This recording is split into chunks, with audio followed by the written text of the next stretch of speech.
This lecture is going to be a brief tour of the different varieties of scientific realism and some of the problems that scientific realism encounters.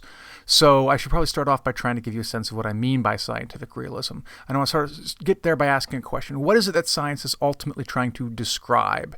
Now, the short answer to that, of course, is the world. Science is trying to make sense of the world. But what exactly do we mean by the world in some sense? Is there a real world that's out there that science can come to sort of tell us about? Or is it instead that we should think of science fundamentally as just a tool, as a way of sort of giving us technology, a way of helping us sort of navigate in some way of developing models about things, but not fundamentally telling us any sort of deep fundamental truths about some reality or something like that?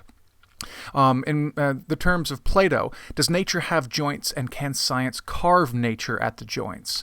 And the people who answer those questions in the affirmative, people who say that yes, science is about carving nature at the joints, it's about telling us what the real world is really like, those are people characterized as scientific realists, whereas those who deny those claims are called scientific anti-realists, appropriately enough. Now, if you've been following along in this series, you probably recall that I said that most of the major thinkers we've encountered in this series so far have actually been scientific anti-realists. That includes people like the logical positivists, Thomas Kuhn, Karl Popper. They're all committed for a variety of reasons to scientific anti-realism. But since most of this lecture series so far has sort of been favoring anti-realist points of view, I think it makes sense to take some time to talk about the realist alternative instead. So this is going to be sort of a back and forth between the realists and the anti-realists, and to try to sort of carve out a hopefully defensible, reasonable position on scientific realism, simply as an alternative to the anti-realism which has dominated this series so far.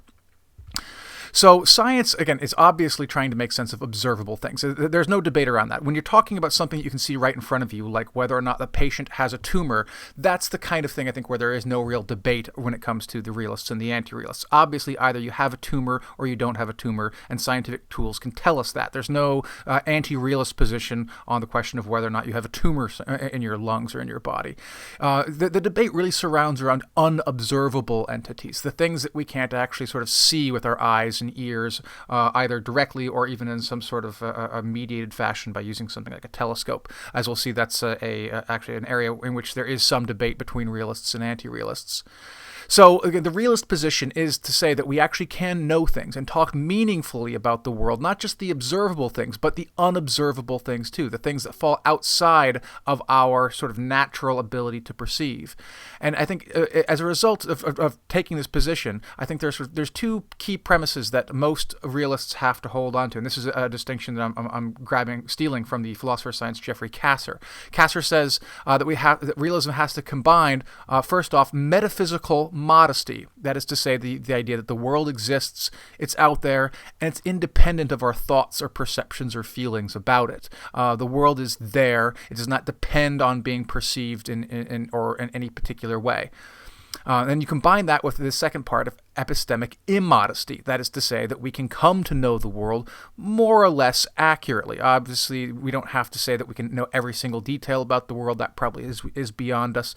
But epistemic modesty says that at least when it comes to the broad strokes, we can have a pretty good understanding of what is really real, what reality is fundamentally about. And of course, science is going to be the best tool we have for getting there.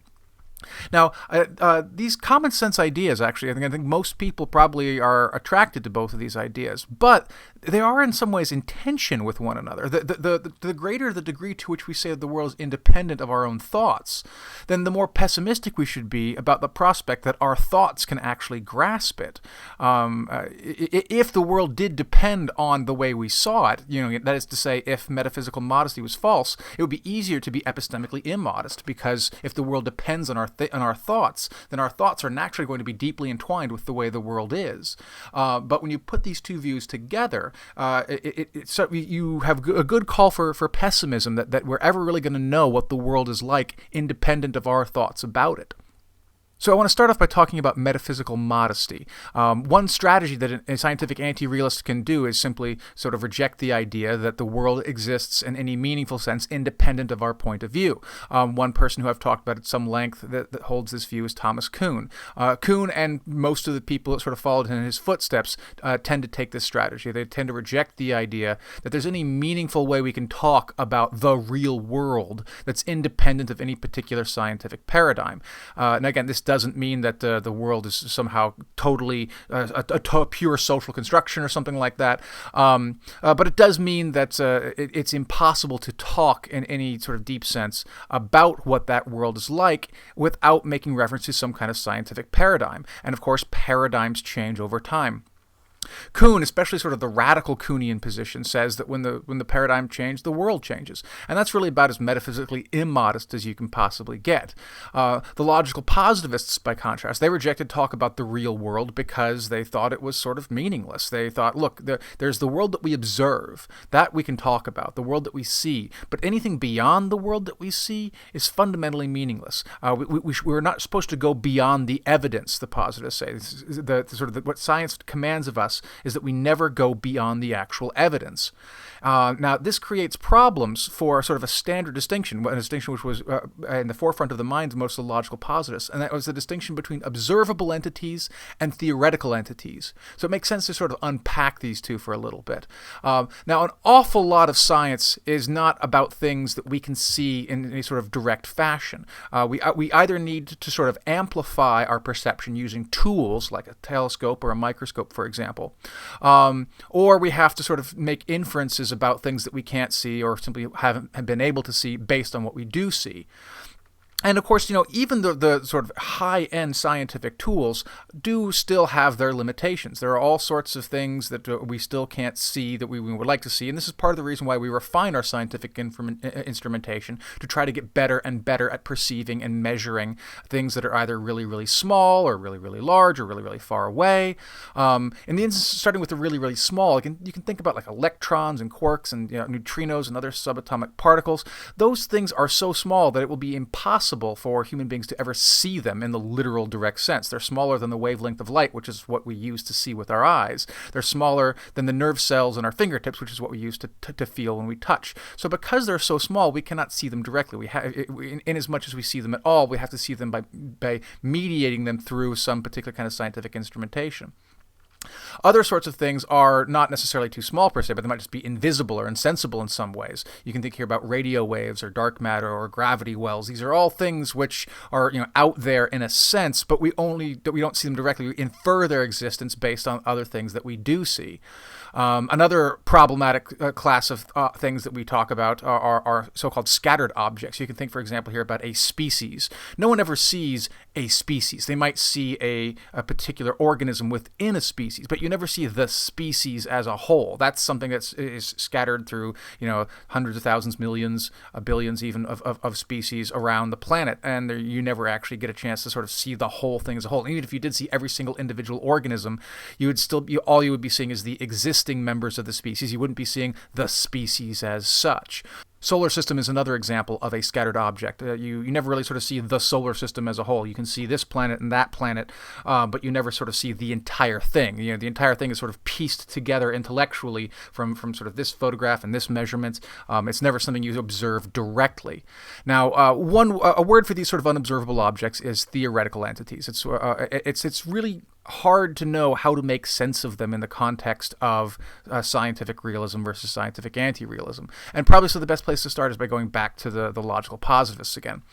The positivists wanted to reduce all talk about theoretical entities to talk about observable entities. This sort of makes sense if you understand where they're coming from. Remember, all science has to be beholden to evidence, beholden to data, and so if you cannot reduce talk about a theoretical entity to observable entities, then you're starting to go into metaphysical territory, and that made them very, very uncomfortable.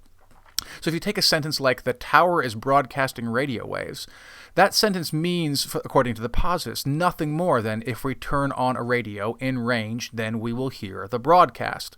That makes an awful lot of sense, I think, sort of at first pass, right? This is a way of translating a theoretical, unobservable entity, the radio wave, into something that is observable, namely the sounds that you get from your radio when you turn it on when it's in the range of the broadcast.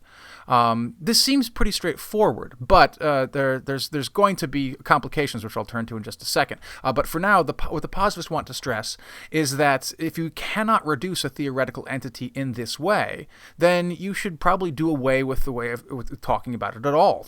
Talking about theoretical entities, again, seems like an invitation to metaphysics.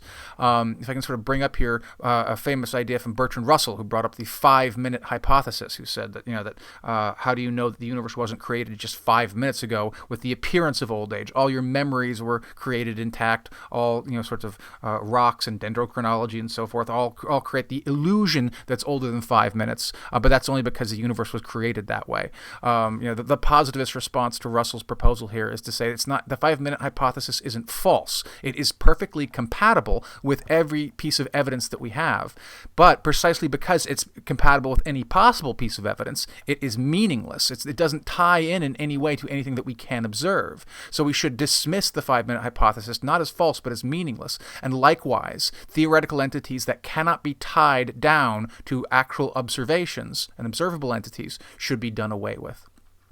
So the way of thinking about these sorts of theoretical entities from a positive point of view is to think of them as useful fictions. So take a statement from quantum mechanics like the charm quark is the third most massive quark.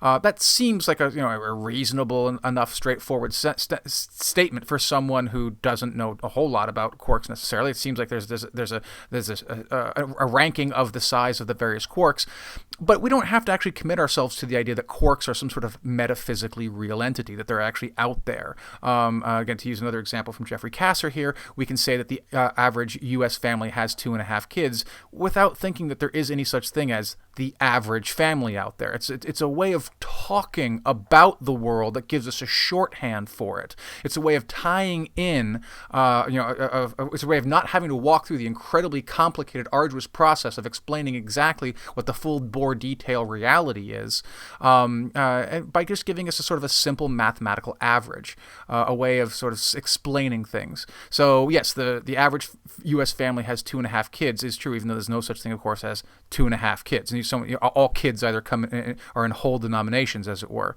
And likewise, the charm quark is the third most massive quark is really just a shorthand for, if we perform this experiment in this way, this is the result that we will see. There's no commitment at all to the idea that there is this thing called the quark, and it actually is real in some deep, metaphysically independent way. Now, this is the positive position, I think, makes a lot of sense to a lot of people until you start sort of poking and prodding at it. Like with most things when it comes to logical positivists, it sounds good at first glance, but when you start to critically analyze it, it very quickly starts to fall apart. And it didn't take too long for critics to realize it's actually pretty hard to draw a hard and fast distinction between observable entities and unobservable entities. So, for example, sometimes we define observable entities in terms of things that are unobservable. Using the same example as before of radios. Radios can be made of a very wide variety of stuff. Sometimes people have gotten radio waves in on their braces. Sometimes you can pick up radio waves using a potato. You can build a radio out of a potato or out of some coils of copper. A radio has the technical term for this in philosophy is called multiple realizability. There is no sort of essential nature to it. It's a functional designation. It's defined by something that performs the right function, not by the particular material constituents of the thing. But what that means really is that a radio, by definition, just is anything that can receive radio waves. So now we kind of have something of a circularity, right? Again, the positivists were trying to reduce radio waves to radios, but radios are defined in terms of radio waves. The definition of radio is anything that can receive a radio wave. You cannot possibly reduce one term to a second term when you're defining the second term in terms of the first term. You're going in circles when you do that. Another complication here is that observational language can sometimes be used to describe unobservable things. So if someone says something like protons act like billiard balls, it's a way of sort of, again, a shortcut, a way of illustrating things to us. But if that's not going to be, literally true in some way, if that's not actually going to be a way of understanding what the protons are actually doing, then we actually do need to be able to unpack these things in a way that does tie down the observables to the theoretical, and it's not entirely clear that there is a way to do this. In short, there's simply no clear way to draw a sharp distinction between observable and unobservable entities. So what this implies, then, again, is that the kind of metaphysical immodesty that we had from people like the positivists might be it might be problematic. Maybe we can build a metaphysical modesty picture instead. So I want to sort now through a variety of different forms of realism that sort of can hopefully sort of start to carve out the different ways in which you can be a scientific realist. And then, of course, we'll see some problems with each of these as we go along. The first is a position that's sometimes referred to as hard realism. Hard realism says that there are differences out there in the world. Some things are different than others. Some things are similar to others. And we can come to know that. The job of science is to figure out what things are similar and what things are the same. What determines science fundamentally is reality. It's not the limits of human perceptual abilities.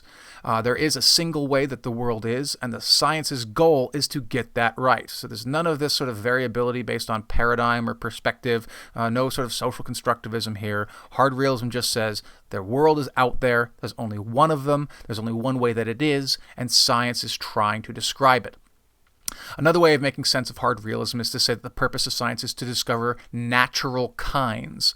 Probably the best example of natural kinds would be the periodic table of elements. The periodic table of elements sort of lays out the basic sort of chemical compositions that make up all matter. These things are sort of fundamental. They're real. You can reduce them, of course, to their constituent parts, but the periodic table is definitely pointing to things that exist in reality, in nature, independent of anyone's particular viewpoint or perspective. Now, the problem with this view, actually, though, is that even though the periodic table seems to fit this description pretty nicely, there's an awful lot of science that doesn't seem to fit into this business of finding natural kinds at all. And in large part, that's because an awful lot of science is structured less around sort of just the fundamental constituents of nature and more around the kinds of things that human beings are just interested in understanding. There's an awful lot of reality out there that we don't really give too much of a damn about because it doesn't really come into contact with anything that we care about. There is something to be said, of course, for quote-unquote pure science, inquiry for the sake of inquiry, but the vast majority of scientific work is done on the basis of the idea that somehow we think it will pay off in making the world a better place for human beings. It will help us as human beings understand our place in nature and somehow manipulate or transform that nature to make things better. That is to say that hard realism seems like it's kind of narrow and restrictive. It's going to rule out certain things which appear like legitimate scientific enterprises, but don't qualify as legitimate scientific enterprises according to the hard realist, simply because it's not trying to carve nature at the joints. It's not trying to find these natural kinds. So a natural alternative then would be to shift to soft realism. Soft realism says that, yes, there are still real mind-independent things out there in the world. Not everything is fundamentally mediated by a paradigm or a theory or a perspective or anything like that. But the differences and the similarities in between these different things are determined by our interests. Standard example here from the philosopher Hilary Putnam. Putnam points out that jade is a real thing. Jade actually is something that's out there in the world. You can go find it. But it's not a natural kind. Actually, that which we call jade is technically two different minerals. It's actually jadeite and nephrite. They are, for all intents and purposes, indistinguishable to the naked eye. You have to have a pretty complex chemical apparatus to distinguish jadeite from nephrite. But again, on the chemical level, there actually is some pretty serious differences between those two substances, but we don't really care. Jade, for our purposes, for jewelers' purposes, for example, is a perfectly legitimate thing that's worth seeking out, understanding, and discovering, even though technically it's actually two different natural kinds. Science should fundamentally be taking these interests into account. Science actually should care about the kinds of things that human beings care about, because after all, it's human beings that are doing the sciences. So the goal of science then, according to soft realism, is to organize mind-independent reality in a way that makes sense to the minds of creatures like us. It's a way of bringing into contact our epistemic situation, our particular sets of values, our particular sets of concerns, with the sort of the metaphysical, mind-independent world that's out there. But this too, of course, also has problems. And one problem is that it's not entirely clear that an awful lot of the ways that we are interested in carving up the world actually are going to have any kind of reality out there way of grounding things. Standard example here, if you think about the idea of a species or the idea of a gene, for example. Species is one of these sort of notoriously ill-defined concepts. You can define it in a variety of different ways, and all of these different ways are seemingly legitimate, more or less, depending on what exactly it is that you're trying to do with that definition. Ditto for gene. You can define genes in a whole variety of different ways. There isn't any sort of hard and fast way of saying that this is what we mean when we talk about genes, and all other definitions of genes are fundamentally flawed. The problem here seems to be that an idea like species or gene is just too useful to give up. It's an incredibly powerful tool, but there's no grounding in the world at all. So it's not clear, if what we're going to start prioritizing is the kinds of things that make sense to us, that are valuable to us, then we're pretty clearly going to depart from that sort of mind-independent world that is the hallmark of realism, and we're going to start drifting back in the direction of something like an anti-realist position. So that is to say that soft realism has the opposite problem of hard realism, namely it's too broad, it's too permissive, it allows too many things in that start to sort of dilute the idea that science is about studying the real world in any meaningful sense of that term. Another variety of realism is current realism. According to current realism, reality is more or less the way our best current scientific theories say that it is. Obviously, we need to leave a certain amount of room for improvement. Science always is, of course, correcting itself and making improvements. But by and large, the idea is that our best theories have gotten it for the most part right. Simple example here. Energy really does equal mass times the speed of light squared. That's not just a metaphor, that's not just a tool, that's not just a convenient way of making shorthand for if we perform this experiment, these are the results that we will get. No, that really is real. The reason why our best current theories are our best current theories is because they have survived rigorous testing. Very, very intelligent people with considerable resources have spent a lot of time and effort trying to prove these ideas false, and they have failed. They have undergone that Popperian falsification testing, and they've survived. And because they've survived, we should acquiesce to them. We should say that these theories are, at least for the most part, right. I mean, after all, right, the current realist says, what possible better guide could we have to reality than the accumulated works of the last couple of centuries of scientific inquiry? Sure, the details might change, but the hard core is going to stay the same. The hard core is going to be mostly right. One critic of current realism is the philosopher of science Bas van Fraassen, who came up with a sort of a long battery of arguments against current realism, which I'm just sort of going to boil down to the heart of it. And that is that if our current theories turn out to be wrong, well then, quite frankly, so does realism. If it turns out that Einstein in another century or something like that ends up being overturned, then you sort of have to say, well, because we hitched our realism wagon to our current theories, and those theories turned out to be wrong, we have to jettison scientific realism as well. And he doesn't think that any scientific realist worth their salt is going to want to take that gamble, because the history of science has shown that no ideas are immune not just to subtle revision, but oftentimes to wholesale rejection and jettisoning. For this reason, von Fraassen doesn't think that this is a wise strategy for the realist. And for the record, Peter Godfrey-Smith also agrees with this critique. He thinks that the question of realism should sort of be fundamentally separated from the question of of the quality of our current best theories. So Godfrey-Smith actually wants to carve out a different position, which he calls common sense realism naturalized. According to this view, I'll quote my slide directly here, we all inhabit a common reality, which has a structure that exists independently of what people think about it. Important qualification here, except insofar as reality is comprised of or is affected by thoughts in ways that might be uncoverable by science. It is that phrase, or is affected by, which draws this particular variety of realism back to scientific naturalism, which is what we talked about in a previous lecture. Again, Godfrey-Smith is a naturalist and he is a realist, and he wants to sort of tie these two things together, and so this is how he does it.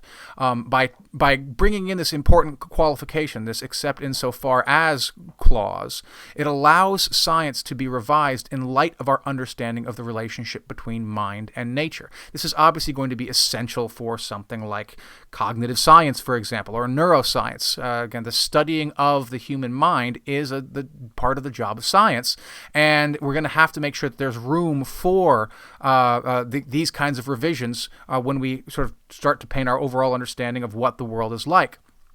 But it's going to go beyond simply studying the mind. Obviously, if the mind is part of nature, then science and the mind are going to make contact in some important ways. But it goes well beyond that. An awful lot of what science actually explores and discovers, it violates our common sense understanding of reality. Standard example here, right? Heisenberg uncertainty principle says that reality itself, at least on the quantum level, is affected by measuring it. That there's no way to separate the measuring of reality from the affecting reality. There's no neutral measurement, as it were, according to the uncertainty principle. And that means that if we are going to be in the world making measurements, and those measurements are going to be affecting the world, we have to understand that the role that human beings play in the world is going to be inextricably linked to our investigations of that world.